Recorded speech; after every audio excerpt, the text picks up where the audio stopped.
Hello বন্ধুরা, আমি এখানে খেতে বসেছি।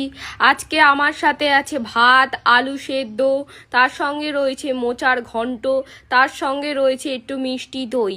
ওইদিকে আমার ছেলে খাচ্ছে, ও ফোন ছাড়া চিতা ছাড়া খেতে পারে না, তাই ওই ঘরে পাঠিয়ে দিয়েছি আমি ভিডিও করব বলে। তো খাওয়া শুরু করব আমরা এখন।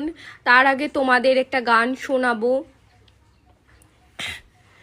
पागलू थोड़ा सा कर ले रोमांस ओ पागलू रे थोड़ा सा कर ले रोमांस প্রেমেরই ধুম জ্বরে আমার ঘুম কারে প্রেমে তোর কাছে জানা তোর কাছে কানে গেল না চুপ করে সব কিছু সময় মাটা ভিডিও করতে সহ্য করতে পারছে না, সারাদিন নিজের চিন্তা নিয়ে ওর সাথে সহ্য করতে পারছে না।